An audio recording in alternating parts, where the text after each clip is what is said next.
Hello there, Sev here from Motorhome Dealer Group, and welcome to this video guide on the Schaudt LT 421 control panel that you see here in front of me. There's the model number just there, and this particular one is Adria branded. Now this can also apply to very similar control panels also from Schaudt as well. Now we're going to explain in this video what the various buttons do, what information the control panel tells us and how to interpret it, so that you'll feel very comfortable using this control panel to operate your leisure vehicle. We're not going to be exploring any troubleshooting or problem solving or anything like that. If you're having issues with your vehicle or with your control panel, please do seek the help of a technical professional, and that should get you on your way to getting your problem sorted. This video is just a quick start guide to get you up and running using this control panel with your leisure vehicle. So let's get started. So first things first, we have a series of switches here, or buttons if you will, and some LED segmented displays and various symbols. The first thing you'll notice is that this LED here is illuminated in the top left corner. This is indicating that we are connected to a mains 230 volt supply, and of course if that LED was extinguished, that would mean we're not connected, or if we are connected and we're not seeing that, then there's probably a problem with the supply to start troubleshooting your consumer unit and so on. Down the bottom left here we have the 12 volt power on or off switch. Very simple. So rocket to on. As you can see, this is a sprung loaded rocker switch, so it rocks to the on or the off position and settles in the middle.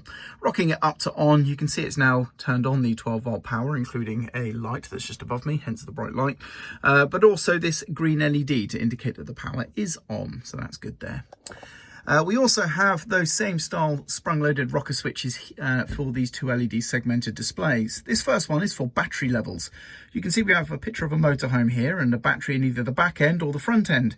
So that's going to be the leisure battery or vehicle battery respectively. So if I hold up, we're going to be interrogating the vehicle battery voltage. So I'll hold it down and you can see we're at about 13 volts there. Now it's worth noting, as is similar with other Schaudt panels that I've done video guides on, unfortunately on the camera it makes it appear as though there is some light bleed in adjacent LEDs. To the naked eye, the 13 volt LED is extremely bright and the 13.5 volt LED is extremely dark, yet on camera they look very close in color, so just bear that in mind.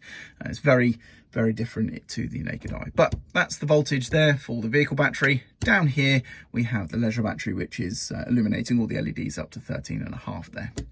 Over here we basically have the same thing, but this is for water tanks. We have the freshwater tank here and the wastewater tank here. So holding up is for the freshwater tank level, which is empty. This vehicle is drained down, and likewise for the waste tank, this vehicle being drained down is not illuminating any LEDs there.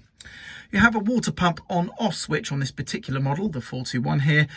This is a 2-position switch, so it's not sprung loaded like the other 3. We simply flick it and that's the pump on. As you can see, we get a light, and off we get no light. So that is very simple and easy to turn your water pump on and off. And that is basically it. And when you're done, you simply flick the 12 volt switch to the off position. That powers down the 12 volt supply and powers down your motorhome or leisure vehicle. So very easy control panel to use, and that's that. So I hope you found this video useful. I'm Sev, and thank you very much for watching.